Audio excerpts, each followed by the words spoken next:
Boa noite.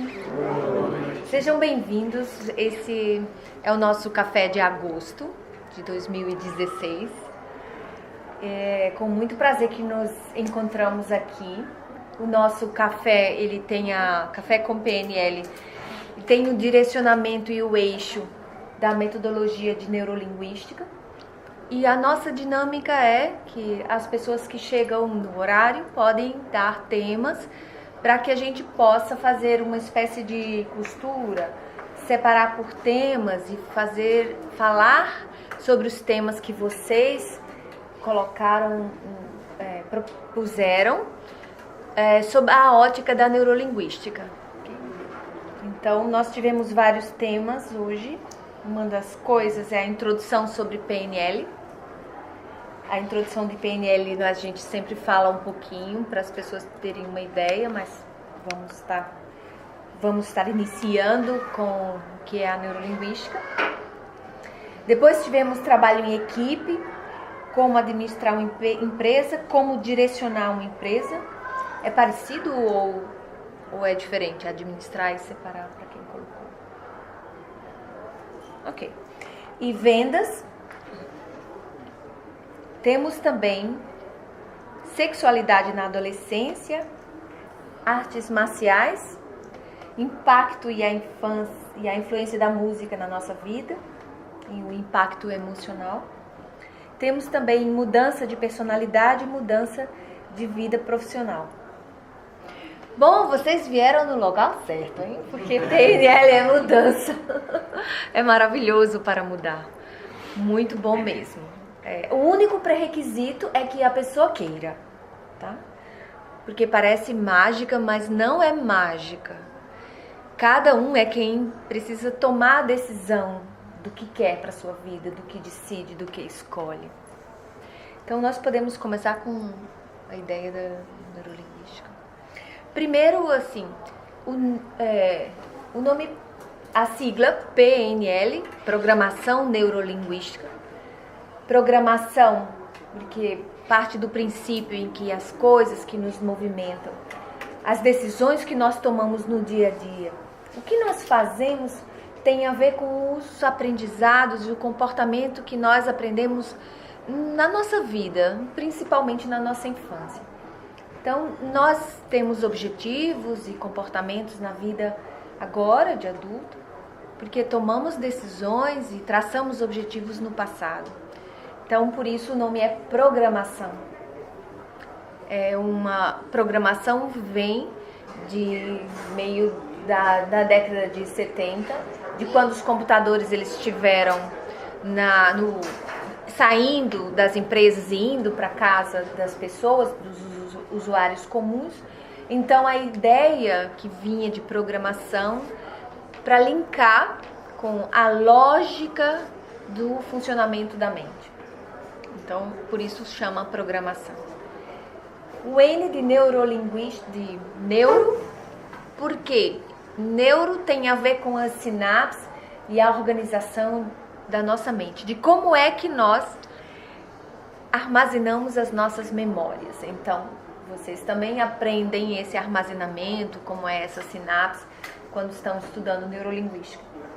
E linguística, porque tem a ver com comunicação, tem a ver com a forma como nós falamos, e que a nossa linguagem ela é verbal e não verbal. Ela é verbal quando emite palavras, e não verbal porque nós estamos falando de gestos, de movimento, de postura.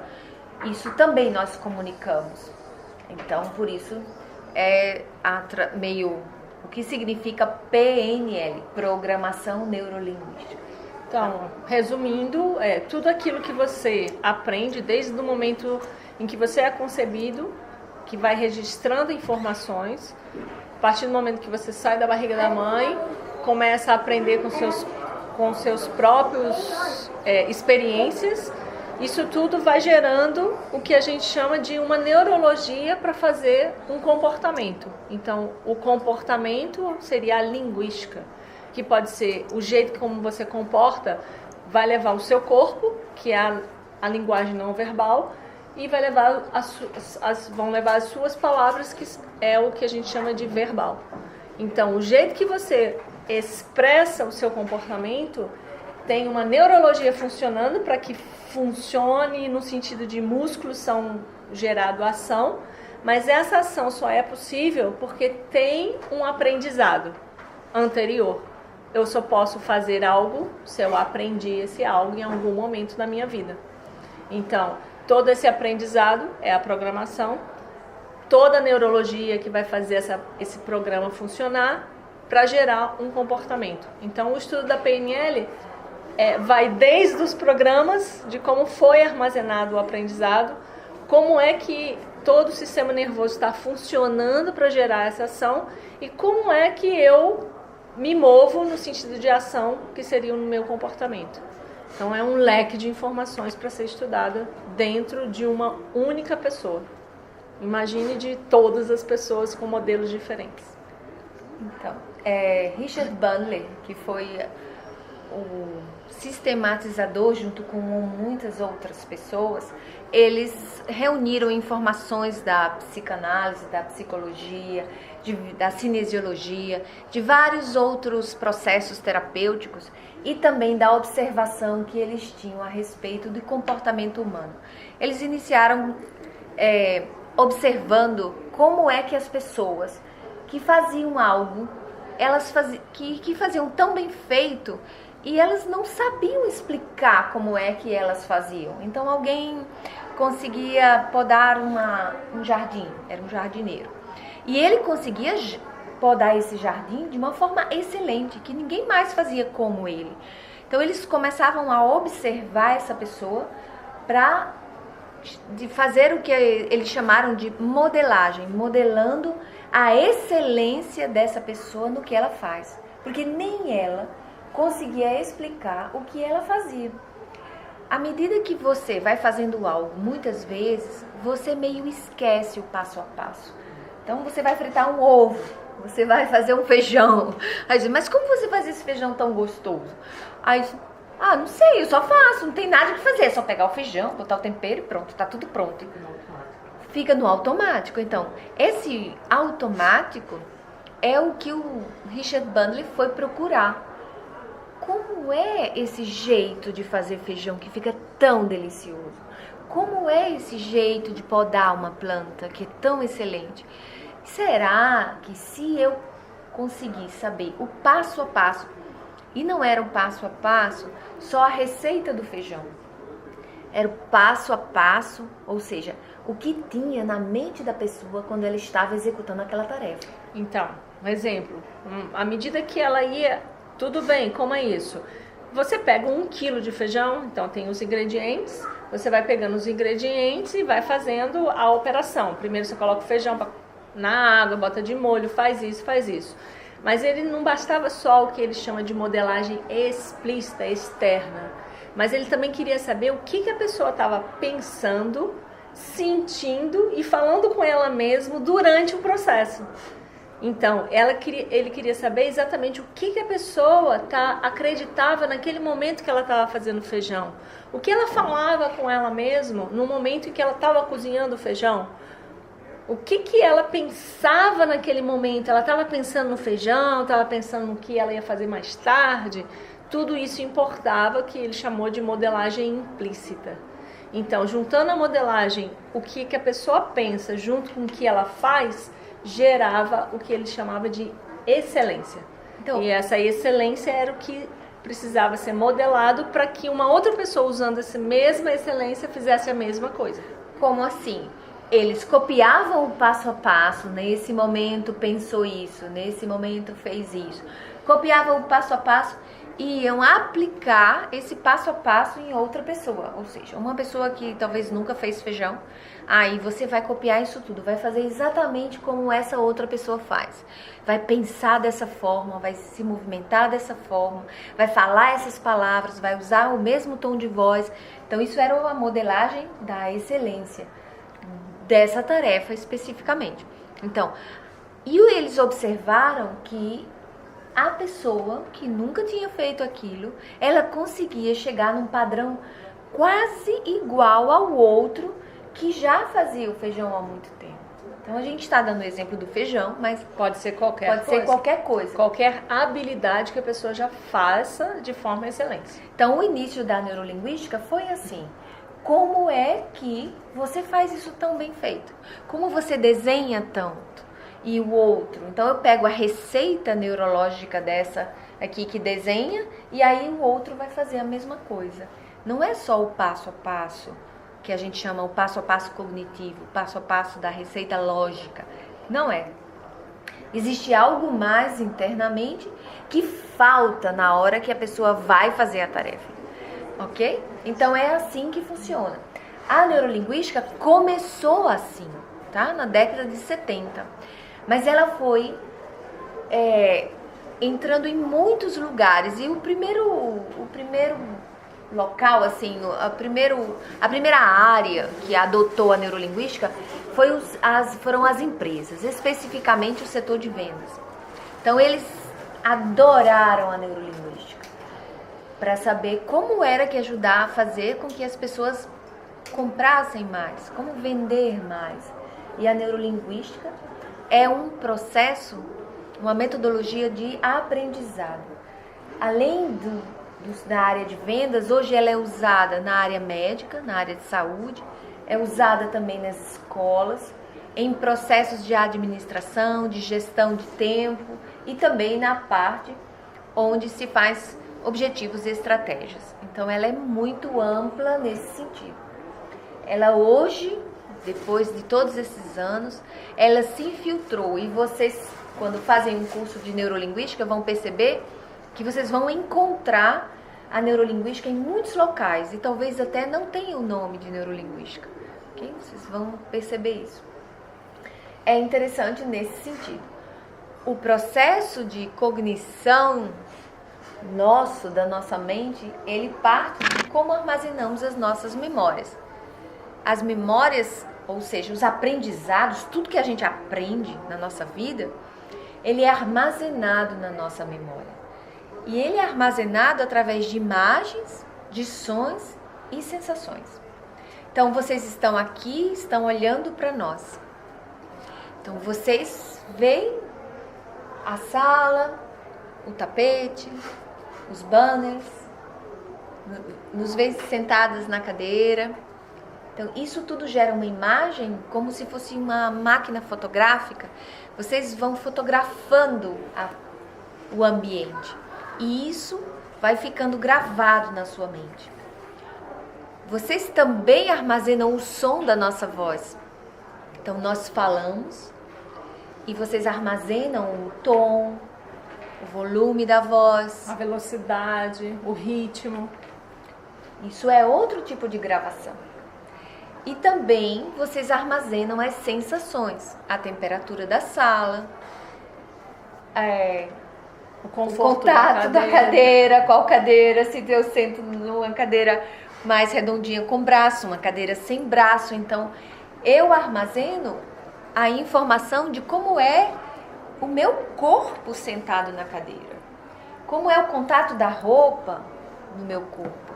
Então, essas são áreas que vão fazer um pequeno filme desse momento do nosso café. E esse momento do nosso café, ele é armazenado na mente de cada um de uma forma diferente. E que cada um de vocês vai acontecer que cada um tem um jeito de armazenar. E esse jeito de armazenar, quando vocês forem relembrar, ele vai vir exatamente do jeito em que você armazenou essa informação. Bom, mas na prática, para que serve isso? Para que serve saber essas coisas todas? Bom, serve para a gente aprender o que a gente quiser. Tudo que você queira aprender, se você souber como você armazena as memórias, como você traz as memórias de volta, como você lembrar, como você saber como você age, que aquela memória que está fazendo você balançar a perna, ou você levantar o braço, ou você achar que tá bom aqui, ou você achar que essa coisa não tem nada a ver comigo.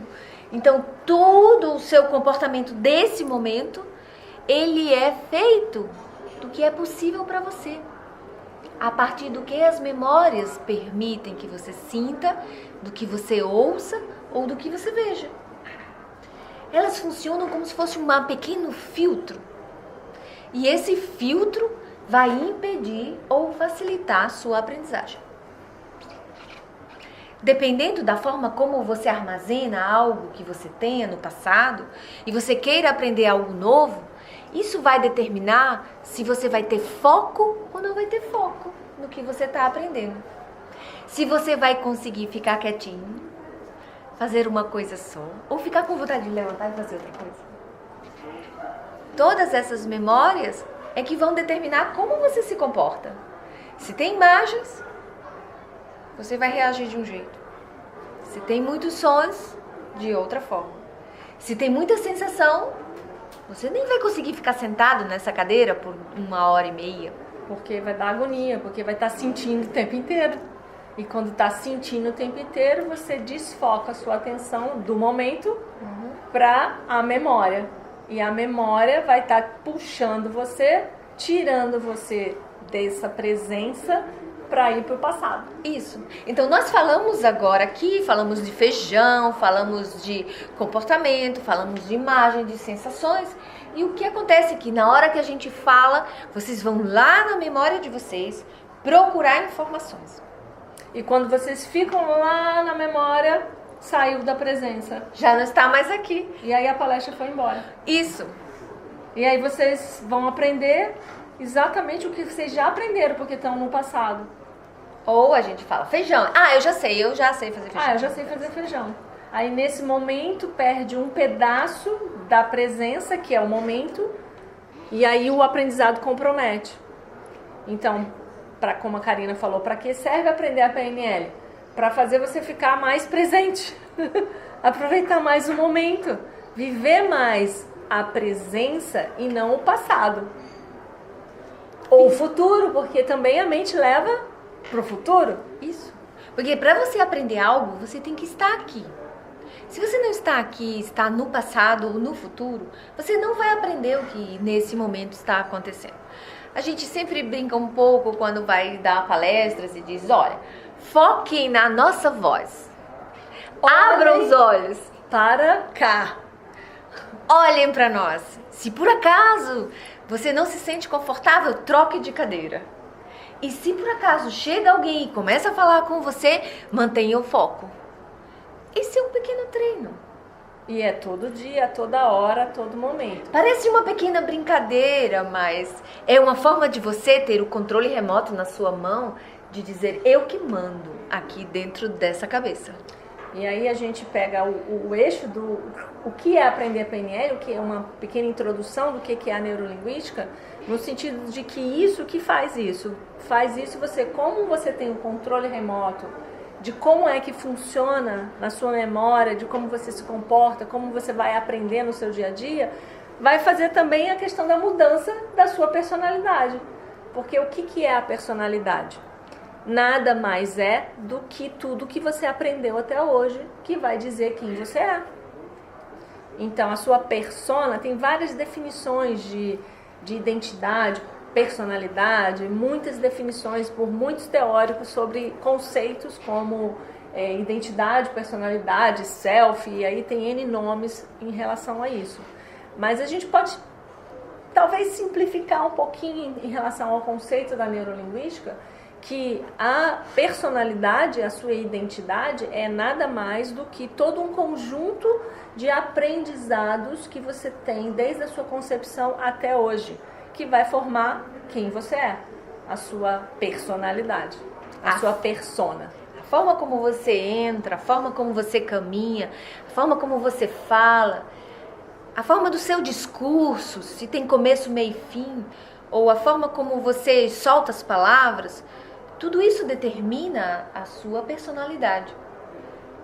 E quando você diz, não quero mais ser desse jeito, eu quero ser outra pessoa. Eu quero ser outra pessoa.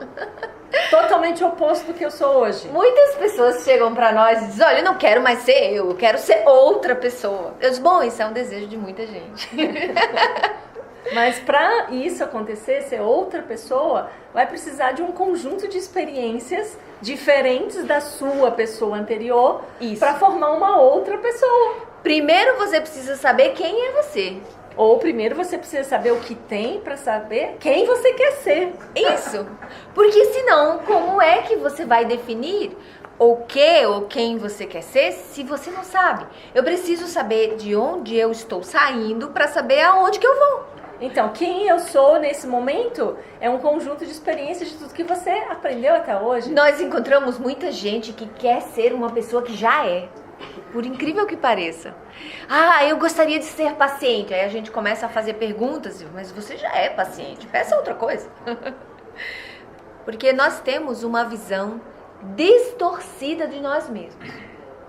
Nós não percebemos exatamente, porque às vezes a mente não atualiza. A mente, a noção de tempo é diferente, é meio atemporal. Então, às vezes, nós temos comportamentos e esses comportamentos formam a nossa personalidade. E à medida que o tempo vai passando, a gente vai treinando outras coisas, mas a gente não atualiza, não lembra, não atualiza nosso software. E aí falamos como se fossem coisas do passado.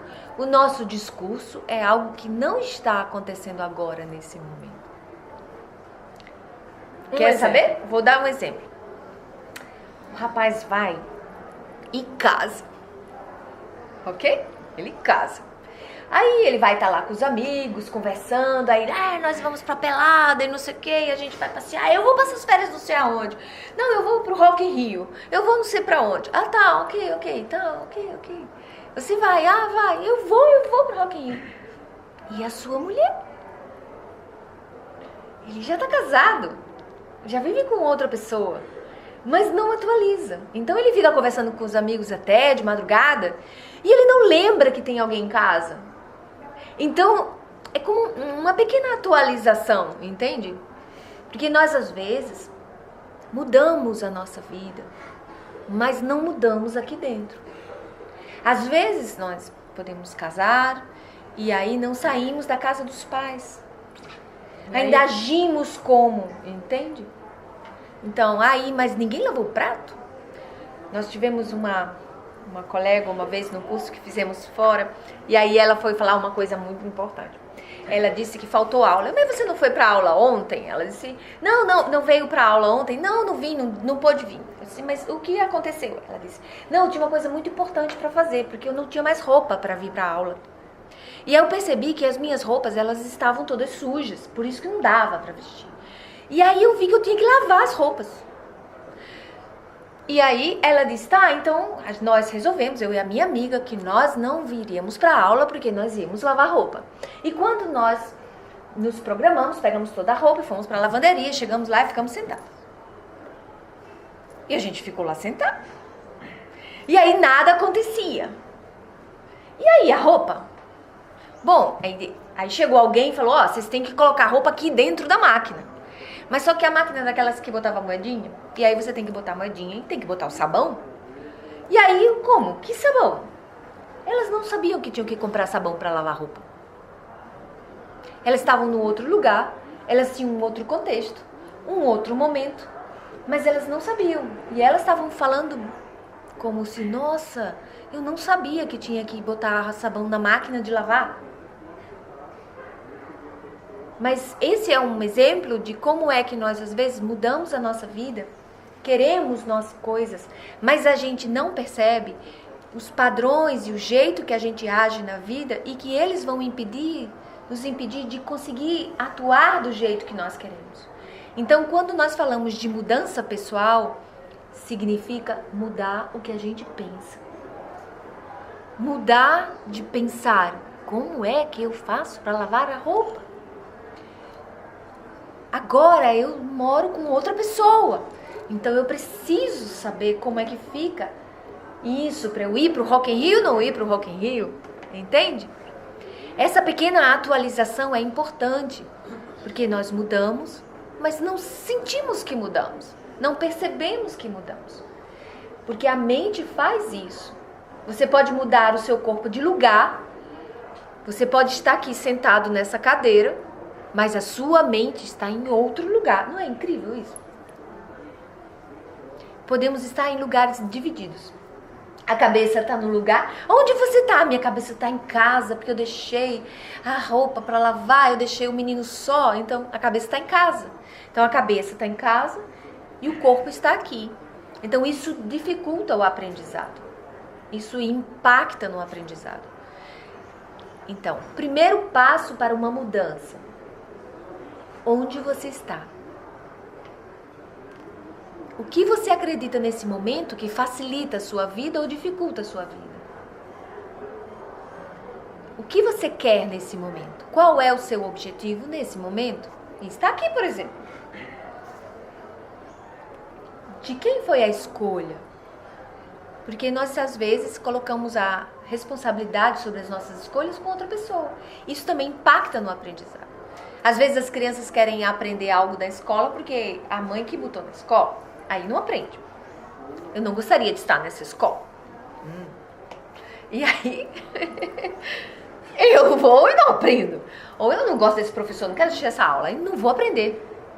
Então, essa decisão interna de o que eu estou fazendo aqui nesse lugar, seja em qualquer momento, seja em qualquer hora, esse é o segredo da mudança.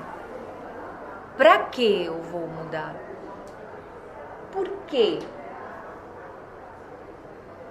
O que eu acredito que me motiva?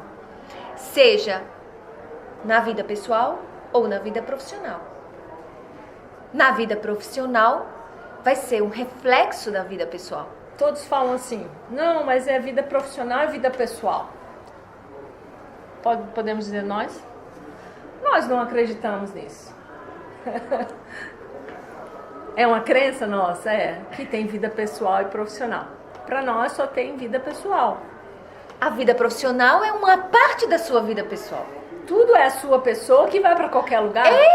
A gente não deixa a cabeça em casa e anda só o corpo feito a mula sem cabeça. Não, eu sou uma parte aqui. Não, você não vai com uma parte para lugar nenhum. Você é uma pessoa em qualquer lugar que você vá. É a sua pessoa que assume papéis diferentes. Então não tem vida profissional. Isso é eu e Karina falando, tá? O que para nós tem é vida pessoal. A sua pessoa assume papéis na sua vida. E essas escolhas de papéis vão determinar de acordo com a sua pessoa. Então, a sua pessoa vai estar impactando em todos os papéis que ela vai assumir. Por isso, mudança profissional tem a ver com mudança pessoal. Aliás, é só a mudança pessoal. Porque quando você tem algo na sua pessoa que você gosta ou não gosta, foi porque você aprendeu. Você é fruto de todo o aprendizado. Vai ter coisas que você aprendeu, faz parte da sua pessoa, mas que não foi uma escolha. E de repente você agora toma uma decisão de poder escolher. Porque na realidade, até alguma certa idade, não são escolhas nossas, são escolhas dos nossos pais, são escolhas do colégio que a gente estuda, é escolha da religião que a gente adota, é escolha do bairro que a gente mora, da família que a gente convive, é a escolha daquela cidade que a gente está. Tudo isso vai formando a sua pessoa. Mas quando você começa a ter ciência de quem é você, no sentido de quais foram as coisas que você aprendeu para ser essa persona, você vai poder também ter outras escolhas. E aí você pode mudar a pessoa que você é hoje. Mas para mudar o que você é hoje, precisa saber quem você se tornou até hoje. Para que, como a Karina disse, onde eu estou, para onde eu vou. E quais são as novas escolhas que eu vou fazer para tornar a pessoa que eu quero ser com as próprias escolhas e não com que esse contexto todo determinou quem você seja. Apesar de que somos também parte de um sistema. Né? Nós trabalhamos com PNL sistêmica e sabemos que somos parte de um sistema e que o sistema está interligado e a gente interligado nele. Então tudo está influenciando em tudo. Tudo vai influenciar em tudo, seja a sua mudança ou a mudança que os outros vão fazer. Vai estar tudo influenciado porque somos partes do mesmo sistema. Ok? Bom, nas sociedades mais, digamos, bem, que alguns falam que são simples, né? Ou primitivas. Ou primitivas, mas não é bem assim. Algumas sociedades, eles têm processos de mudança muito definidos, ok? Ou seja, tem momentos na vida das pessoas. Por exemplo, antigamente, não sei se hoje ainda tem, talvez tenha, tinha um momento em que se apresentava a menina para a sociedade. Ela estava pronta para casar, então tinha um baile de debutantes. Vocês já ouviram falar disso? Não? Um baile de debutantes? Então, era uma espécie de um pequeno ritual, não? Em que se dizia, essa menina, não é? Ela não é mais uma menina, ela agora é debutável. Se fazia quando ela completava 15 anos, se ou um pouquinho mais. Todinho, uma festa, chamava-se normalmente os meninos bonitos para fazer a dança. Para apresentar ela para a sociedade como sapatinho de baixinho por alto. Meninas casadoras. Então, o que acontece é que isso era um pequeno ritual. Assim como tem... hoje, se aboliu muita coisa. Por exemplo, o casamento. Nem todas as pessoas fazem um casamento. Tem todos os lugares tem festa de debutante ou baile de formatura, agora tem, né? Virou uma coisa também meio ritual. Mais ou menos. Onde que eu quero chegar? Existem alguns pequenos momentos rituais, pequenos momentos de processo de passagem, que a gente chama, que é, por exemplo, a criança, aí ela vai virar adulto, ou alguns vai ser aqui adolescente.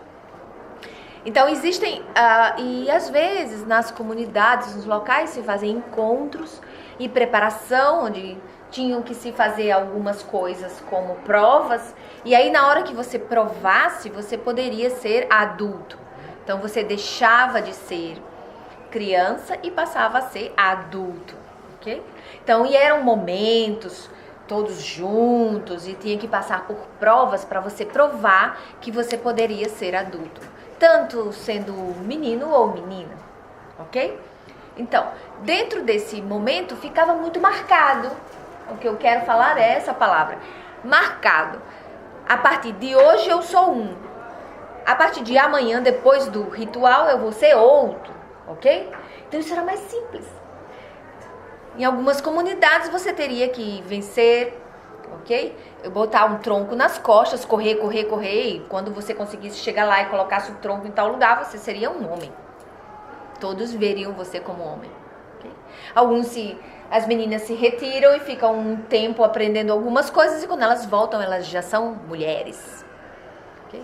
Então, são processos que eu chamo de marcados.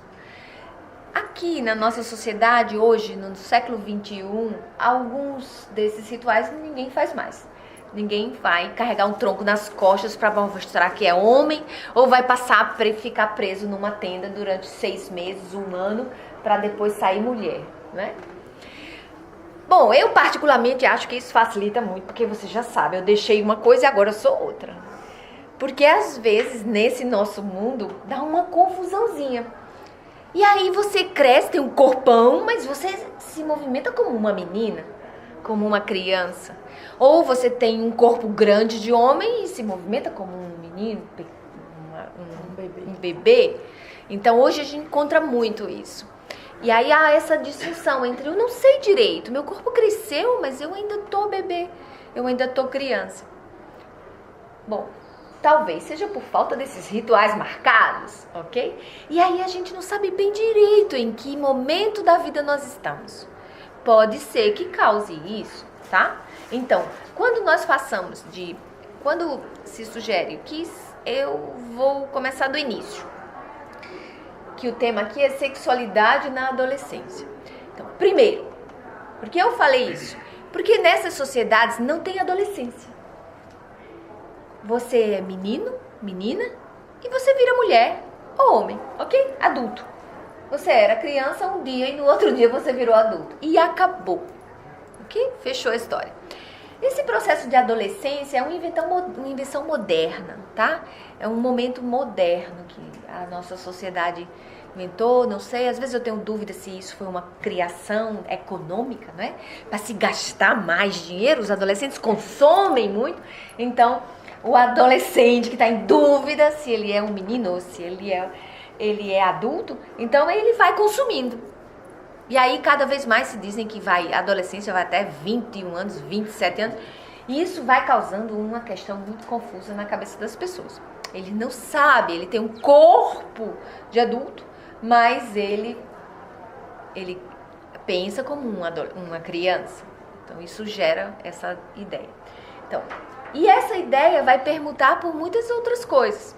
Porque dentro da nossa sociedade, se você nasce e aí você tem um útero, aí você é denominado mulher. Se você tem um pênis, você é homem, do sexo masculino, sexo feminino. É assim que é marcado na nossa sociedade. Só que à medida que isso é marcado também, fica cada vez mais difuso. Por quê? Porque às vezes você nasceu biologicamente homem, mas você não se identifica com essa biologia. E aí você vai se identificar com o gênero feminino ou o gênero masculino. Porque gênero tem a ver com como você...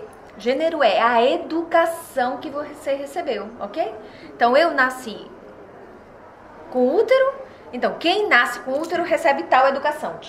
Vai aprender a lavar prato, vai aprender a varrer a casa, vai aprender a sentar assim. Isso é gênero, ok? Então, agora... Como você se identifica, se você gosta ou não de fazer esse trabalho, aí vai ser sua identidade de gênero, entende? Identidade de gênero é como você se sente. Ah, eu tenho um corpo de homem, mas eu me sinto mulher. Eu tenho um corpo de mulher, mas eu me sinto homem. Isso é identidade de gênero, ok? Tá muito? Aí, quando se fala de sexualidade na adolescência... Aí a minha pergunta é, qual? Qual? Ok?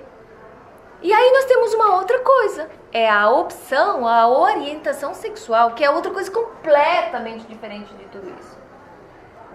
A sexualidade tem mais a ver com o sexo.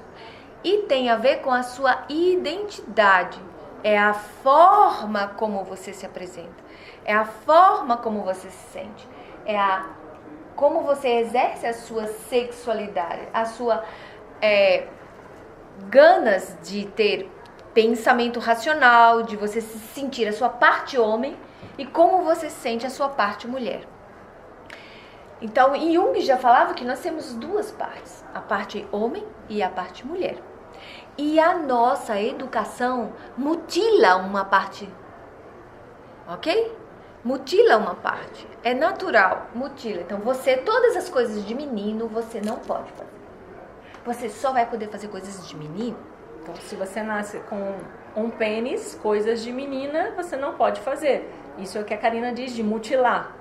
Você mutila a sua parte menina. Como se não existisse Como dentro. se não existisse porque você tem um pênis. Mas na psique existe. Você tem a parte mulher. Como funciona isso na criança? Então se conta uma história. Aí alguém morre na história. É triste. E aí o menino chora. Aí aquela pessoa que conta a história, que isso, tá chorando por uma besteira dessa? Homem não chora. Que isso, que bobagem.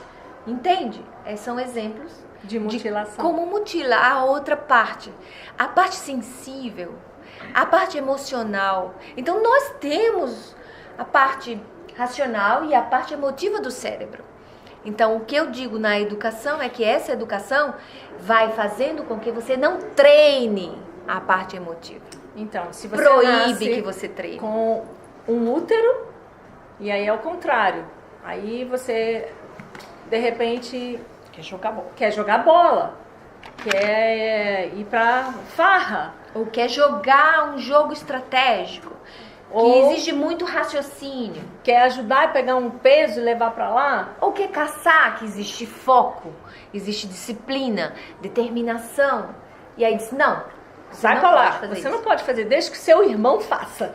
Ou Ok? deixa que seu pai faça. E aí mutila esse lado masculino do feminino. Então, quando se fala em sexualidade na adolescência, precisamos pensar em que mundo nós estamos, como é que eu me sinto, como eu recebo a influência do todo, ok? E que essa sexualidade ela vai ser vivida a partir do que é possível, dentro dos padrões que são pré-estabelecidos. Então, nós temos as coisas que a gente pensa e nós temos o que a sociedade que a gente foi criado pensa. Então, toda essa gama de informações, ela vai determinar o que você pensa. Então, você fala português porque nasceu num local em que todo mundo falava português. Então, não fazia sentido você falar russo. Só por isso. Só por isso. Você aprendeu? Aprendeu a falar português porque aqui todos falam português. Então, se você tivesse nascido na Rússia, você falaria russo. Sabia? Então, nós somos e fazemos o que é possível para nós. O que a nossa educação permitiu. O que a sociedade, o lugar onde a gente permitiu. Então, eu estudei um tempo num colégio de freira, era interessante, porque uma vez eu vi a Roberta lambendo o prato. E eu fiquei assim, desesperada. Como uma pessoa lambe um prato? E ela botou a língua imensa, assim, pra fora e lambeu o prato. Isso foi no meio de um shopping, Ai, né? nossa, Não foi assim eu fiquei em casa. passada. Como uma pessoa tem coragem de fazer uma coisa dessa? Entende? Mas, ao mesmo tempo, eu fiquei pensando, quantos comportamentos eu aprendi que não me dão permissão de fazer aquilo? Percebem isso? Tá? Então, assim, o mais importante de tudo é para vocês perceberem quais são os comportamentos que eu tenho, que é da minha educação, do que eu aprendi. O que é útil nesse momento e que me faz feliz, e o que não me faz feliz, e o que não era útil nesse momento. Então, você pode fazer um pequeno exemplo. Eu fiz um treinamento e eu consegui lamber o prato na praça da alimentação do shopping. Mas levou um mês. Muitas lambidas anteriores para poder Muito chegar treino em casa para poder chegar no shopping. shopping público e fazer isso. Mas é assim que a gente vai treinando aos poucos. E eu sobrevivi. Entende? Então, assim, a gente tem inúmeros comportamentos desses. E aí queremos ser outra pessoa. Então tem que fazer uma lavagem cerebral na cabeça. Tem que tirar todos os aprendizados. Então é mais ecológico, ou seja, é mais prudente você ir começando num processo de escolha e de autoobservação para perceber o que me movimenta, o que eu me dou permissão de fazer e o que eu não me dou permissão de fazer. E baseado em que eu não me dou permissão de fazer. E quando se fala em sexualidade na adolescência, parte do princípio primeiro dessas definições de sexualidade e de que contexto esse adolescente vive. Porque dependendo do contexto que ele vive, a sexualidade dele vai ser expressa de acordo com esse contexto todo que ele vive. Então, ele é permitido ou não viver a própria sexualidade. Porque nesse momento é um processo de descoberta. De experiências, de aprendizado. E dependendo do contexto, você pode viver ou não. E às vezes o que acontece normalmente, se ele não vive isso na adolescência, vai viver na fase adulta. Aí tem um pequeno retrocesso. Ou uma confusão e um conflito grande.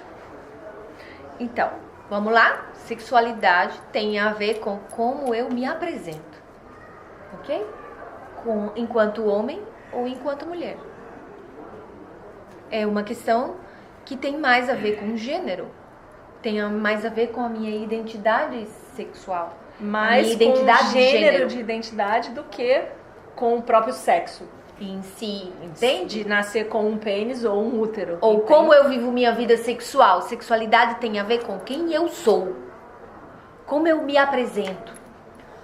Como eu trabalho essa parte masculina e feminina em mim?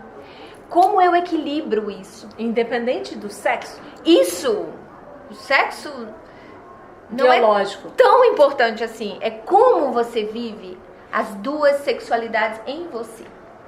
Que algumas teorias orientais chamam de yin e yang. Como você se permite ir buscar e quanto você se permite esperar. Quanto você se permite caçar e quanto você se permite ser colher. caçado. Ou ser caçado. Então tem toda essa dinâmica. Quando você se permite dar e quando você permite receber. É isso como você vive essa dinâmica, ok? Isso Mais é do que qualquer sexualidade. coisa. É essa dança entre os lados feminino e masculino. Como yin e yang. É como você se apresenta e como você vive por inteiro quem é você. Sem conflito. Nenhum. Porque quando você sabe lidar com essa dinâmica entre yin e yang, é o que se chama de harmonia. E aí você não tem mais conflito em relação à sua sexualidade. Seja na adolescência ou no adulto. Pegando o gancho, nós temos o tema aqui, artes marciais. Ok? Artes marciais tem a ver com crenças e tem a ver com comportamento. Então, se por acaso... Então, vamos lá. As artes marciais, ok? Do jeito que a gente percebe que a maioria veio do Oriente, eles têm um eixo condutor de crença. Crenças absolutas a respeito de comportamento, de foco e de disciplina. E que se você não, dependendo de como você quer viver isso, você não vai conseguir atuar e ter o comportamento. Eu faço e me comporto como eu acredito. Então, se você não acredita, você não vai se comportar. Nós podemos ter duas crenças completamente conflitantes na nossa cabeça. Podemos acreditar que uma coisa é boa e uma coisa é ruim ao mesmo tempo. A gente consegue fazer isso, ok? E podemos agir de um jeito num dia e no outro dia de outra forma. Nós podemos fazer isso também. A nossa mente é maravilhosa, entende? Mas em alguns momentos a vida nos pede para escolher. E se você escolhe, por exemplo, treinar um esporte, ou uma arte marcial, ou seja, qualquer outra coisa, é preciso saber quais são as verdades que aquele comportamento, que aquele conjunto de padrões ele leva.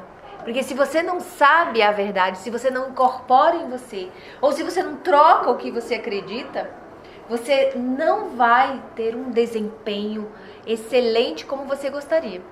Você acaba fazendo só por mecânico, por atividade muscular. Porque você faz aquilo em termos de repetição, você aprende, mas fica algo mecânico. Porque você não tem a crença e a filosofia daquilo que você está fazendo incorporada dentro de você. E aí você não vive aquilo.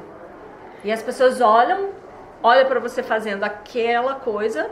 Se for no caso da arte marcial, você faz todos os processos maravilhosos, mas não falta o espírito da coisa. Por isso fica mecânico. Que a maioria dos mestres dizem, vá fazendo, não vai gastar vocabulário explicando muito, porque a pessoa não vai entender mesmo. Então vá fazendo, faça o movimento, vá fazendo o movimento. Até que o movimento, ou seja, o comportamento diferenciado, vai fazendo a pessoa um dia ter um insight e refletir sobre: opa, mas isso tem a ver com isso. Então ter foco tem a ver com respirar. Respirar interfere em como eu fico em pé. E respirar e como eu fico em pé tem a ver com como a energia vibra em mim. E a energia para vibrar, eu preciso de equilíbrio no meu corpo. E o equilíbrio vem com o eixo, com a acuidade sensorial, com a percepção do sistema vestibular, com a percepção de que mesmo de olhos fechados, não sei se vocês já viram alguns filmes que os samurais ficam de olhos fechados, ele tem que treinar tudo com os olhos vendados. Para quê? Para ativar sensações e outros recursos que ele não tem porque fica viciado no olho. Então, a arte marcial é uma forma de treinar a persona. Quando a gente brinca, às vezes, no curso, diz assim, olha, a primeira coisa que você tem que aprender é a fechar a boca. Ah, mas eu tenho que fechar a boca, não sei o que. Pra que eu vou fechar a boca? Pra ouvir. Pra ouvir mais. Quanto mais você ouve, quanto mais você vê, quanto mais você faz isso, mais a sua atenção fica focada para você perceber onde você está e o que está acontecendo naquele momento. Às vezes a gente orienta, né, nossos alunos ou clientes de coach para fazer uma arte marcial. Porque a gente sabe que ali ele vai ter a possibilidade de fazer um treinamento para aguçar essa percepção sensorial, seja ela visual, auditiva, ou tátil, ou o sistema vestibular, ou corpo, pele, ou seja o que for, ele vai estar treinando. Nós já fizemos treinamentos com atletas que eram muito bons no movimento deles, na técnica. Mas na hora da competição, o que acontecia é que a mente não estava lá. Então a técnica não sobrevive, não sobrepõe a não presença, entende? Na hora do campeonato. E se a pessoa não está lá, ela fracassa. Porque a atenção precisa estar completamente focada no outro, no movimento que o outro vai fazer, para anteceder o que você vai fazer. Então isso, mas eu não luto. Mas na vida é assim também. Quanto mais você estiver focado no que acontece à sua volta, mais você vai poder agir e não reagir. A gente reage. O treinamento de um samurai é assim. Ok? Para exemplificar isso, acho que tem aquele filme Karate Kid, que é um marco nessa... Para quem não viu, sugerimos, ele é bem antigo. Mas esse filme mostra exatamente isso que a gente está falando. Chama Karate Kid, tem o 1 e o 2, mas eu acho que o 1 é o que foi mesmo o grande ensinamento. E tem um momento desse filme que é quando o aprendiz, né, tem o mestre, né, que é o rapaz, o senhorzinho que ensina ele, e ele diz que queria ser campeão. E tem um momento que esse mestre, esse senhorzinho, pede para ele ir pintar um muro, acho que da casa dele, não me lembro. E ele tinha que pintar um muro inteirinho. E ele chega meio puto da vida, porque o que isso tinha a ver com o karatê? Que ele não ia pintar aquilo não, e jogou o balde fora e foi-se embora. Muito chateado da vida. Depois ele foi descobrir que aquilo era uma repetição de movimento. O fato dele pintar, e ele fez os movimentos para cima e para baixo, depois de lado, eram movimentos que ele estava fazendo para preparar toda a performance dele na hora da luta. Então, às vezes a gente pede coisas simples, muito simples, né? Como a Karina deu o exemplo de, primeira coisa, fecha a boca. É muito simples, mas o que isso tem a ver? Mas isso tem a ver, é um treinamento para algo maior que você quer no futuro. Porque se você cessa uma forma de você se expressar, você vai precisar ativar as outras. Funciona mais ou menos assim. As formas como nós percebemos o mundo tem a ver com os nossos olhos, tem a ver com os nossos ouvidos. E aqui nós temos um tema que é a música. Então, a música, ela tem uma influência muito grande na nossa vida, porque ela vai direto no nosso sistema nervoso.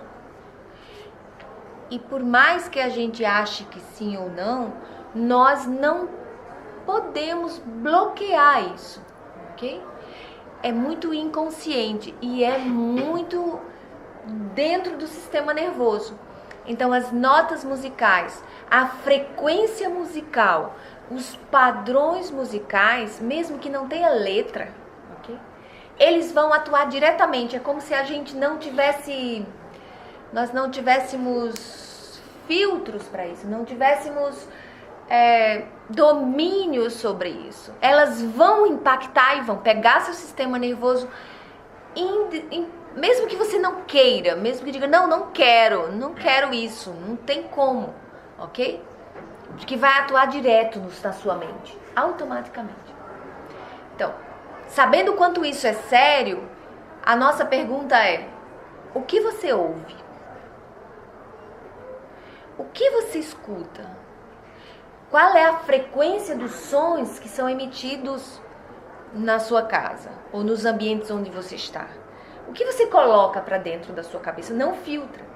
Então, coisas como dormir com a TV ligada. Então, existem sons. Ali vão ser emitidos sons, vão ter músicas que são adequadas ou não para você dormir. E você não tem filtro. Você fica completamente à mercê. Além das palavras que você não sabe o que está sendo colocada e você está ouvindo aquilo de forma inconsciente e registrando diretamente no seu sistema. A frequência da nossa música hoje, ela é muito mais do que seria ecológico, que seria saudável para o nosso sistema. Então é muito importante perceber que tipo de música e que tipo de sons você escuta durante o dia, porque isso vai impactar na sua motivação, na sua alegria ou na sua tristeza. E se essa música, ainda por cima, ela ainda tem letra, e dependendo do tipo de letra que tiver, dependendo do tipo de palavra que for, ela pode induzir você a padrões de comportamento. Ah, mas eu estou escutando uma música triste, melancólica, assim, tudo mais, mas eu não estou triste. Ok, você não está triste. Mas ele gera como uma espécie de âncora. Então, quando você estiver triste, aquela música vai tocar dentro de você.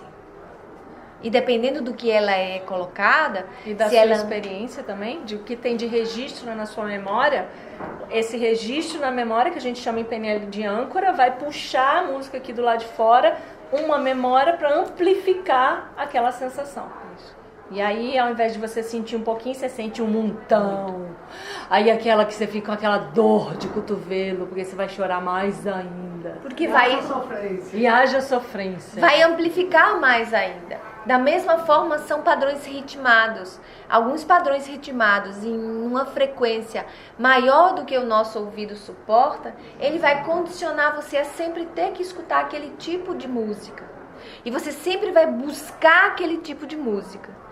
Então, são músicas aparentemente simples, aparentemente que são inofensivas, mas ele vicia o seu sistema nervoso. E aí, qualquer outra possibilidade que eu possa estar usando para vender produtos, para colocar necessidades que você não tem, eu uso o mesmo padrão daquela música, automaticamente você vai dizer, eu não consigo viver sem esse produto, eu preciso ter isso para mim. E você não sabe por quê. Nós trabalhamos, além de PNL, a gente trabalha com a biodança também. E a biodança é uma metodologia que se utiliza muito a música. E a música, ela é iniciada junto com o movimento. Tem um facilitador que vai conduzir um grupo de pessoas usando a música e o corpo e o movimento. Então, o que a gente faz é, coloca uma música para iniciar algum movimento. E esse movimento, ele automaticamente a pessoa vai sentir o que vibra dentro do corpo para gerar um movimento, para expressar através da música. E quem começou a sistematizar isso foi um chileno, que ele era antropólogo, ele faleceu tem 5 anos, né? E Rolando Toro, e ele, o que ele fazia? Ele começou testando a música dentro de um centro onde as pessoas tinham problemas psiquiátricos. E o que ele percebia é que dependendo da música que ele colocava, as pessoas ficavam mais excitadas ou mais relaxadas, dependendo da música. Então interferia diretamente no estado emocional daquelas pessoas que ficavam naquele lugar que era um centro psiquiátrico. Era um lugar onde as pessoas moravam lá, eram ditas registrada com algum tipo de doença psiquiátrica, mas o que ele percebeu que cada vez que ele testava um tipo de vibração e de música, gerava um comportamento diferente dentro dessas pessoas, desse mesmo grupo. E ele foi testando isso, descobrindo que cada música gerava um tipo de movimento e um tipo de estado nessas pessoas. E também que elas respondiam diferentemente ao medicamento, em termos de dosagem e até mesmo de tirar ou não o medicamento. Então hoje, se vocês querem estudar mais, tem no site do Dr. Purvis, que ele estuda, é um americano, um senhorzinho já, ele estuda muito, tem uma linha de pesquisa inteira sobre música, cognição, música e estados de vibração dentro do sistema nervoso. Tem uma série de pesquisas, ele tem uma linha de pesquisa só sobre música e estados emocionais, estados dentro do sistema límbico e hipotalâmico, que é onde ativa diretamente a música. Então é um estudo gigante em termos, mas que cuidado, porque cada música vai ter um tipo de vibração e uma influência direta dentro do nosso sistema nervoso. E essa influência pode ser para ativar você, colocar você para cima, e pode também ser para botar você para baixo e derrubar você, em termos de estado emocional. Então, as letras que nós escutamos, que parecem tão lindas, né? Elas muitas vezes colocam frases que são frases que têm preconceito, desrespeito com a mulher, por exemplo. Muitas músicas são muito preconceituosas e inserem que o preconceito e a falta de respeito com a mulher. E elas são ditas naturais e as mulheres cantam isso. É como se é tão distante de nós e tão natural ao mesmo tempo que nós não percebemos o quanto é nocivo, o quanto isso ajuda a repercutir, a ensinar as nossas crianças padrões de comportamento. Então isso é uma coisa que nós somos, nós aprendemos. E se você começa a se perguntar por que eu acredito nisso ou naquilo, e se você diz, é certo, é isso mesmo. Aí a segunda pergunta é, de onde eu aprendi isso? A partir de quê? Quem me disse isso? Vai ajudando você a questionar as coisas que você aprendeu ou a escolher. Não, isso é bacana, eu gostei disso e isso eu vou ficar. Mas de não ser só passivamente e ficar recebendo todas as informações. O que é importante para mim? Então, essa é a questão maior. As pessoas chegam e dizem, eu quero fazer isso, eu quero ter sucesso nisso ou naquilo outro, mas elas não estão dispostas a abrir mão do que elas acreditam. Então, não é possível. E aí elas se frustram. Porque se queremos ser outras pessoas, precisamos acreditar em outras coisas. Principalmente algumas coisas que acreditamos que nos impedem de ser quem queremos ser. E mesmo assim, quem você quer ser? É você mesmo que quer? Ou você viu na TV? Ou você leu numa revista? Até isso, o jeito que a gente escolhe será que é induzido por essa história toda? Será que é você mesmo que está escolhendo? Ou já é baseado nas experiências que você foi colhendo que você está fazendo a escolha? Como os adolescentes que assistem filmes americanos e que aquele filme tem uma temperatura, então as crianças vão para a escola com casacos e capuz, porque faz frio lá. Então a gente assiste aqui, aí o rapazinho diz assim, nossa mãe, eu quero um casaco daquele. Ué, mas aqui tem 30 graus.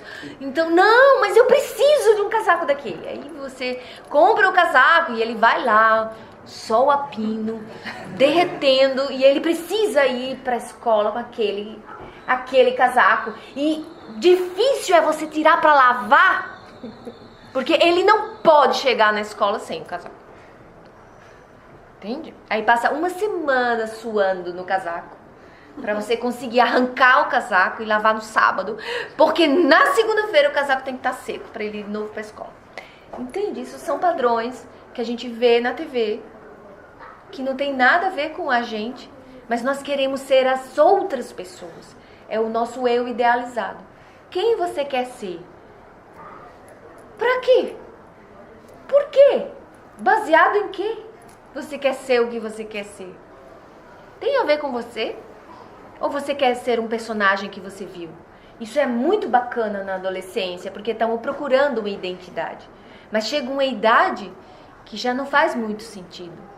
Então, ser a gente mesmo passa por todas essas mudanças e percursos, ok? Então, até mesmo na música se pergunte isso.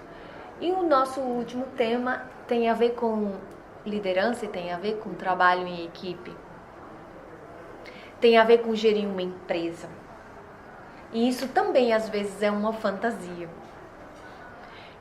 Porque hoje nós temos uma ideia, lemos alguma coisa, eu quero ser empresário, eu quero ser isso, eu quero ser aquilo. Mas você sabe o que é isso? Hoje tem um nome que está na moda que se chama empreendedor. Eu quero ser empreendedor, eu vou abrir uma empresa. Mas a pessoa não sabe quanto paga, né? Você quanto sabe custa. O que é ser empreendedor? Nem todos Ou você os sabe impostos. qual a diferença entre ser empreendedor e ter uma empresa? E às vezes essa doença, às vezes já gira uma doença de empreender. Ser empreendedor é abrir uma empresa, fechar outra, botar outra, botar outra, botar outra. E Isso é ser empreendedor. Gera uma espécie de, tipo, eu não consigo ficar parado. Eu tenho que fazer alguma coisa, mas eu só abro, eu só começo e não termino. E não mantenho. E aí, às vezes, empreendedorismo não combina muito com missão de vida, porque a minha missão de vida talvez seja fazer sapatos, mas isso não tá na revista. Quem que vai querer comprar um sapato? E eu não quero fazer sapatos. Ou se o seu filho chega e diz, mãe, eu quero ser coveiro. E você fica preocupado, meu Deus do céu. O que será que eu fiz? Será que ele tem uma doença? Eu fiz alguma coisa errada? O menino quer ser coveiro. De onde ele tirou essa ideia? De onde? Mas você não quer ser advogado, médico, engenheiro? Tá cheio de prédio construindo. Não. Aí talvez ele mude pra bombeiro. Não, isso ainda não tá bom. Ok? Porque nós, na nossa sociedade, nós temos padrões. E aí é aquilo e todo mundo tem que ser aquilo. É o que tá na moda. Aí, qual é a moda agora? E aí é o que pede. A moda é determinada pela economia. É a necessidade econômica que faz a moda. Só que às vezes a economia mudou, tá precisando de outro tipo de profissional. Agora estamos com robótica. Precisa de outro tipo de profissional. Agora tem dinheiro para pesquisa, tem mais tanto tem tudo para robótica. O que você quiser fazer na linha de informática e robótica, o dinheiro tá solto. E aí nós temos trabalho para advogados, nem para psicólogos ou administradores, porque o que eu vou fazer? Eu vou montar minha própria empresa. Ok, não há nada demais em montar a própria empresa, ou de ser isso ou ser aquilo, mas qual é o caminho? Qual é o preço que eu preciso pagar? Porque tudo tem um preço. O preço, quando a gente fala, é a dedicação, é o foco, é a determinação. Para que você possa dizer, é isso que eu quero. E aí a pergunta é como administrar uma empresa, como direcionar uma empresa, como trabalhar em equipe. Quer dizer, tem tudo a ver, né? Porque primeiro precisa abrir a empresa. Mas não basta abrir a empresa.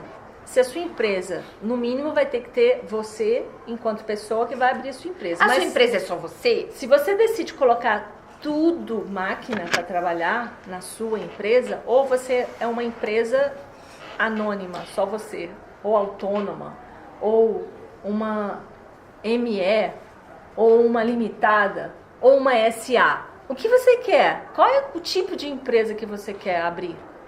É só você que vai ter a sua empresa? Não, é você mais uma pessoa. Você vai contratar pessoas. Então, vai ter um monte de pessoas. Elas vão trabalhar em prol de quê? Qual é o objetivo da empresa? O que ela quer? O que ela espera? O que ela quer atingir no mercado? Qual o público que ela quer? Então, são perguntas iniciais para primeiro abrir a empresa. Mas se você tem pessoas, você vai ter que gerir pessoas. Não basta abrir uma empresa, precisa administrar a empresa. Depois precisa gerir essa empresa, no sentido de que se ela tem pessoas, você precisa ser um gestor de pessoas. Ou contratar uma pessoa que gere pessoas. E aí começa quando você percebe que cada pessoa é uma pessoa. e que ela tem o seu objetivo que às vezes não é igual ao da empresa. Nós percebemos às vezes pessoas que têm um trabalho em uma empresa grande e elas se sentem felizes porque estão nesse trabalho e tem um sonho porque leu em algum lugar, mas ela não tem perfil para montar uma empresa. E aí ela vai querer sair desse trabalho e montar uma outra empresa. Se você tem uma empresa muito grande, você tem muitos pontos de trabalho. E aí você vai estar trabalhando numa empresa, mas o foco é menor e muito específico. Mas se você sai e aí você vai montar a sua própria empresa, lá significa que você vai fazer de tudo um pouco. Desde, às vezes, de limpar o chão, a digitar o material para o computador, e às vezes o computador quebra e você tem que ir lá consertar, porque não tem quem conserte. Então, assim, muitos processos operacionais que uma pequena empresa precisa, às vezes a referência que a pessoa tem é de uma empresa grande. Às vezes ela trabalha numa empresa grande por muito tempo. Por muito tempo, diz, a partir de hoje eu vou abrir a minha própria empresa. Eu vou sair, vou montar a minha própria empresa. Mas ela não dá conta do que é abrir uma empresa. Porque aí nós voltamos para o início da nossa fala. É que para que você tenha um comportamento, você vai precisar, ok? Ter aprendizados e vai precisar ter crenças a respeito do comportamento que você vai ter, ok? Então, se por acaso você trabalha muito tempo e nunca empreendeu ou nunca você trabalhou como numa empresa pequena e teve que fazer tudo, então você não tem sinapse, não existe uma cognição pronta na sua mente para você fazer as tarefas que precisam ser feitas. E o que vai acontecer é que esse processo, entende, de aprendizado precisa ser rápido, senão a empresa vai à falência antes. E é por isso que esse monte de empreendedorismo abre e fecha, porque nada continua. Porque a pessoa está acostumada com outro tipo de coisa. Esse treinamento de gerar uma habilidade para manter. Porque como manter uma empresa é aprendizado. E você só vai saber se você passou pela experiência. É como qualquer outra coisa. Eu quero ser pianista. Você quer ser pianista? Ok. Então se prepare para treinar 5 horas por dia. Então você vai para a escola e quando você chegar, você vai treinar. E você vai treinar exaustivamente. E os seus dedos vão calejar, vão sangrar. E você vai persistir, vai continuar.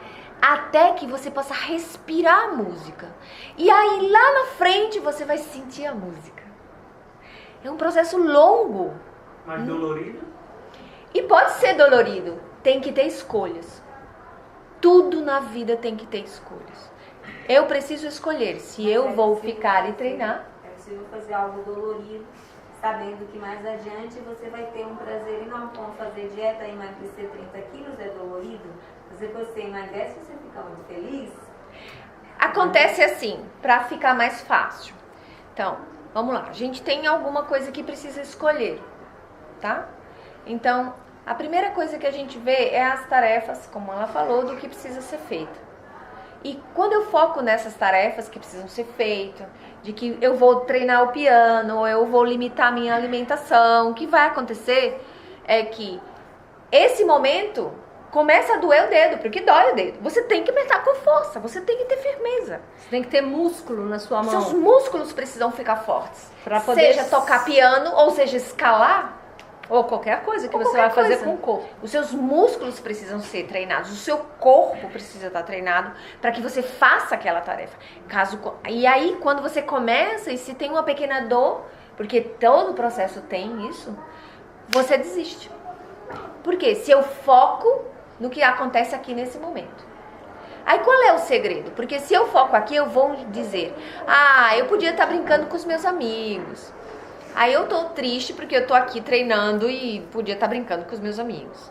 Você fica frustrado porque está fazendo aquela tarefa, seja tocando piano ou você está estudando para um concurso, alguma coisa, um vestibular, ou sei lá, qualquer coisa.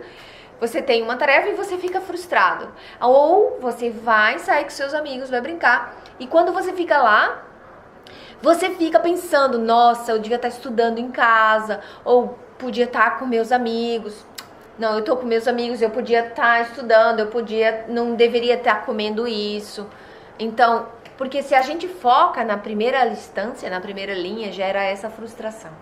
Entre Então, isso ou aquilo. O que faz você passar dessa fase, entre aspas, de dor, ou suportar a escolha deste momento inicial do aprendizado, para que a porque frustração inicial, seja algo insignificante. não pese, é você focar no que está além do seu ganho, que a gente chama de ganho. O que você vai Atrás ganhar dos dedos. quando você passar dessa fase inicial de aprendizado. Qual é a compensação que eu vou ter? Então eu vou pensar, nossa, olha como eu vou ficar. Eu vou ficar mais disposta, eu vou ficar mais bonita, eu vou poder tocar um concerto, eu vou poder escalar uma montanha.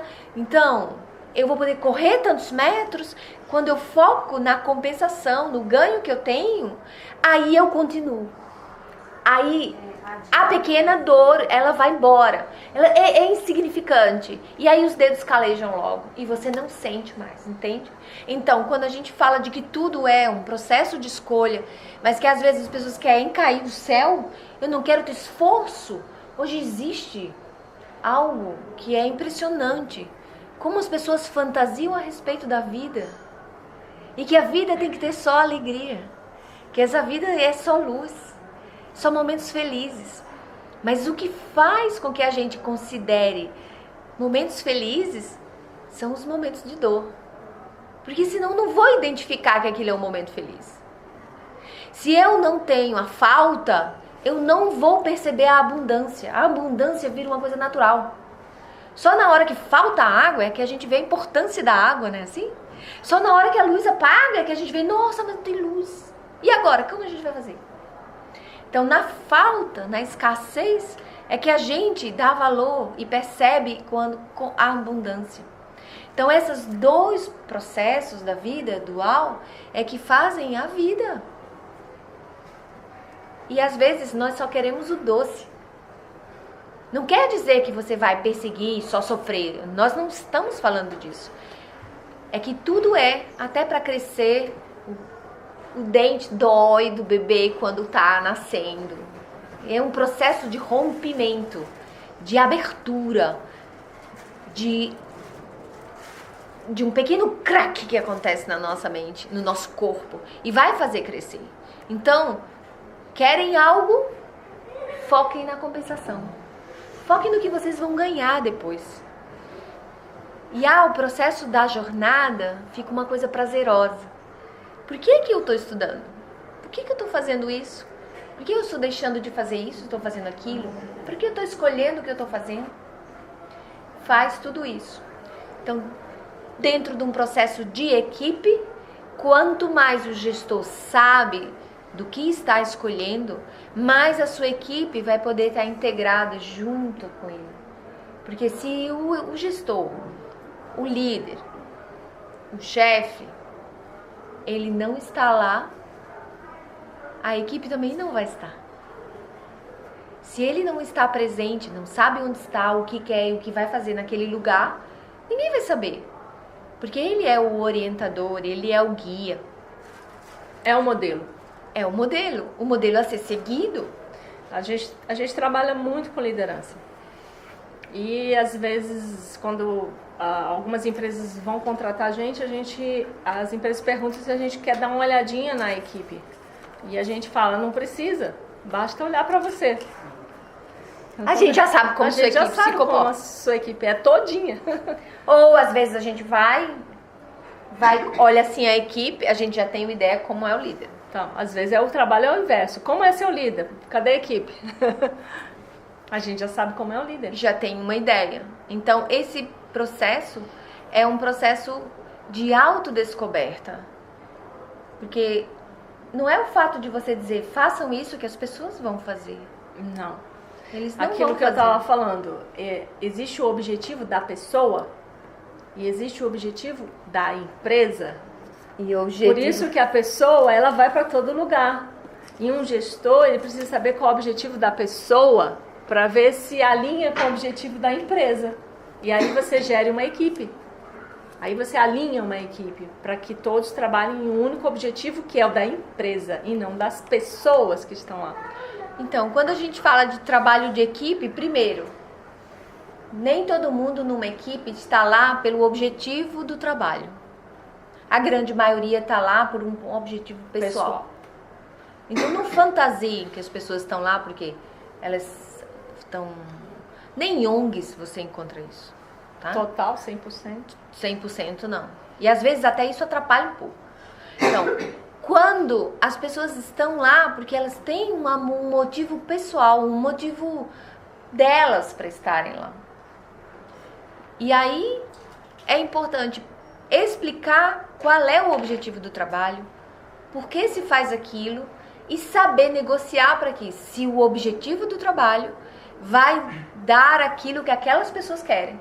Então, seja dinheiro. Primeira coisa, sempre a gente orienta quando trabalha com equipes e com lideranças. Se você vai montar a sua empresa, ainda não tem o seu pessoal, então primeiro precisa saber o que você quer, o objetivo da empresa, a meta, o público, o que você quer alcançar, quanto tempo, fazer esse plano estratégico empresarial. Depois disso, baseado no seu plano estratégico, que você vai contratar as pessoas com o perfil do seu plano. E não as pessoas com o currículo que ela tem. Ou com quem você gosta, que você acha bacana. Ou porque é meu parente, meu amigo. Ou porque é uma cópia de você, um clone de você.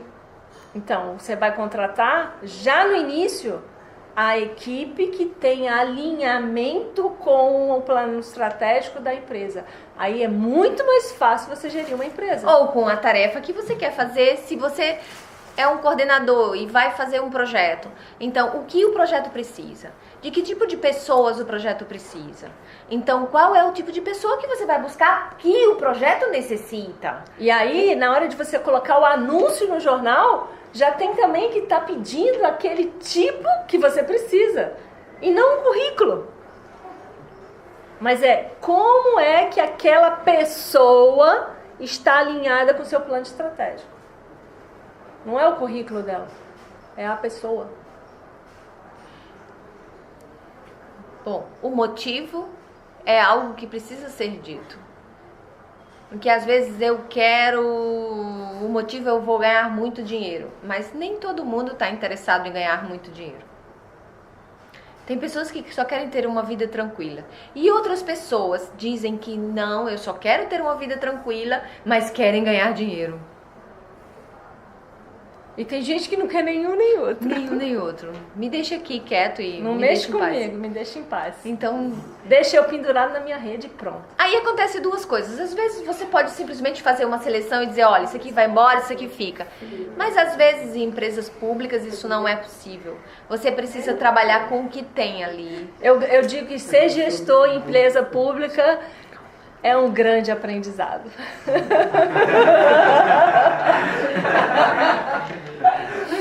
É um herói no paraíso. Porque você tem que se virar nos 30 e você é aquelas pessoas ali, você vai ter que dar conta com aquelas pessoas, você não pode trocar. E você tem que tirar assim, sabe, aquela preciosidade. Leite de pedra. É um aprendizado no sentido de que você vai ter que trabalhar com a diversidade. Muito mais. E vai precisar descobrir qual é o motivo que aquelas pessoas têm de estar lá. Aí você precisa entender muito mais de gente. Muito mais. De pessoas, do que movimenta as pessoas, do que elas fazem para estar lá, do que elas querem estar lá. E aí você procurar ajudar a dar o que elas querem. Você precisa ser um coach dessas pessoas dentro da empresa. Uma empresa pública, hoje todos os gestores precisam ser coach. Para que eles possam poder identificar esses padrões.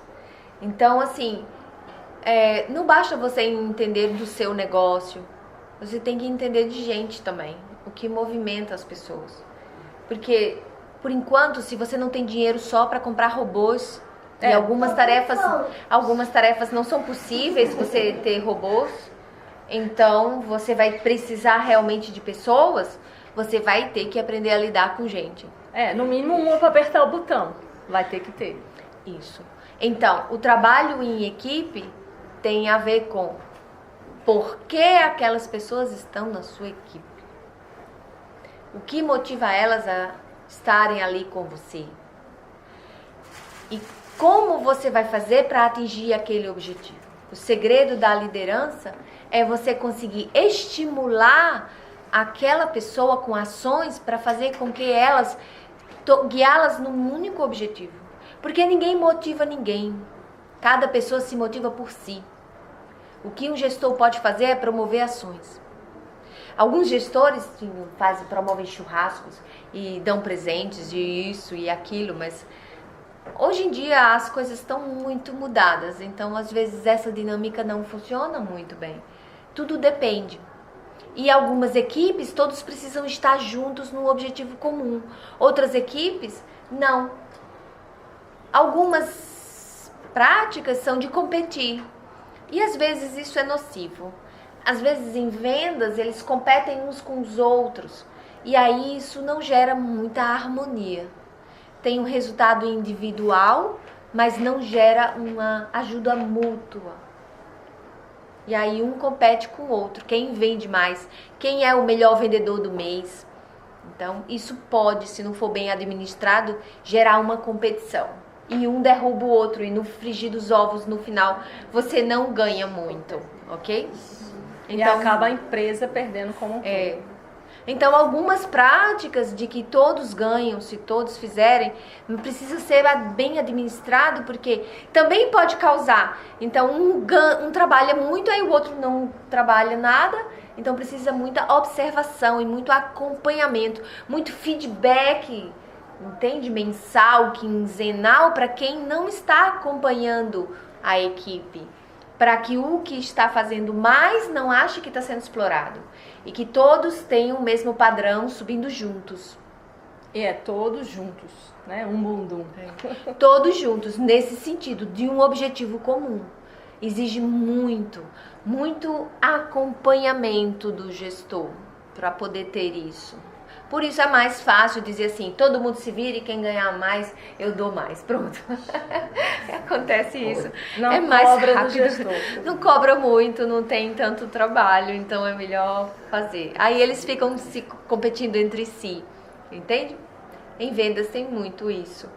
E a neurolinguística, ela é muito útil para vendas. Mas hoje nós trabalhamos no sentido de descobrir qual é a necessidade do cliente. E não de persuadir ou de induzir o cliente a comprar o que ele não quer. Porque o cliente que compra o que ele não quer, ele não volta mais. Então, a PNL iniciou com essa coisa de vendas, de persuasão. Né? Quando se fala em PNL, se falava totalmente em persuadir, induzir a comprar, fazer o que você... né? Vender uma coisa para você. Num sistema de persuasão mesmo e indução. Existe essa possibilidade? Existe a PNL dá isso? Dá. Agora, aquilo que a Karina falou, você faz isso, a pessoa compra, mas ela não vai comprar nunca mais. Então você tem que estar mudando de mercado o tempo inteiro para persuadir um pessoal aqui, depois outro ali, depois outro ali. Enquanto você fala, o Brasil é grande, né? Dá para mudar bastante, né? De estado, de cidade, vai acontecendo. Mas hoje não mais. Hoje tem uma coisa chamada internet. Então não rola mais, entende? Então hoje o que a gente faz é qual é a necessidade para quem você está vendendo. O que aquela pessoa necessita. E você vai vender o que ela necessita. Aí você é um vendedor. Descobrir o que ela precisa. E não dar uma coisa que ela não precisa. Então, prestem mais atenção quando vocês escutarem a propaganda. Se vocês realmente necessitam daquilo. E fórmulas mágicas de não ter dor, de não anestesiar e tudo mais. Ficar rico em um final de semana. Para fazer com que você acredite nessas coisas, porque a vida é um processo. A vida é uma jornada de descobertas. A vida é um dia você chora e no outro dia você sorri. É um dia alguém morre, outro dia alguém nasce. Hoje você encontra alguém querido, depois aquela pessoa não está mais. Um dia você se penteia o cabelo, outro dia você vem descabelado. Um dia você se sente lindo, outro dia você se sente um lixo. Então um dia você está afim de se armar, outro dia você não quer. Então a vida é esse fluxo contínuo de ir e vir, ok? E acreditar que tudo é lindo e maravilhoso, isso não é a vida. É uma coisa ilusória, uma fantasia. E às vezes faz com que a gente queira tomar medicamentos para estar sempre bem, ok? Estar sempre motivado para trabalhar. Eu não quero estresse. E isso às vezes é uma armadilha. Muitas pessoas bebem, ficam viciadas, usam drogas, ou viciam em comprar, ou se viciam em sexo, em comer, ou se viciam em livros. E às vezes, então, coloca para ver, lê todos os livros que compra. Então, assim, essa é a questão. Porque nós desviamos nossa atenção. Assim como na música, que eu escuto música. Uma vez eu escutei, mas por que você escuta música tão alta? Porque é para não escutar o barulho da minha cabeça. Ah, tá, entendi, pronto. A maior explicação que eu já vi sobre escutar música alta. Então, assim, para não escutar. Por que você fala tanto? Para não escutar o barulho que tem aqui na minha cabeça. Então, às vezes, nós fugimos de nós mesmos.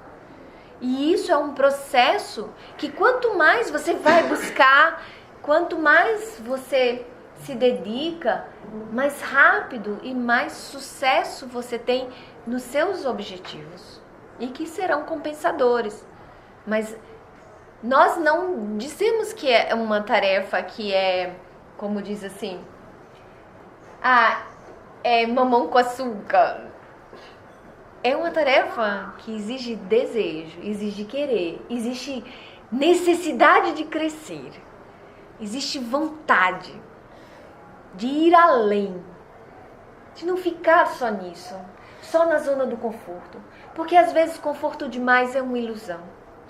E um pouco de estímulo, um pouco de estresse, um pouco de... aquela pessoa que faz uma raivinha assim, você também gera uma vontade de fazer a coisa diferente. Então assim, todas essas relações que nós temos na nossa vida, elas fazem a gente viver. Isso é a vida. E ela é linda. Porque ela é movimento. No dia que a vida foi igual e foi uma linha contínua, você morreu. Aí vai fazer isso. Uma vez me lembrei de uma pessoa que pedia muita paciência. Ela pedia paciência, porque eu não tenho paciência na minha vida, pedia paciência. Aí ela fica grávida. Aí o filho dela nasce hiperativo.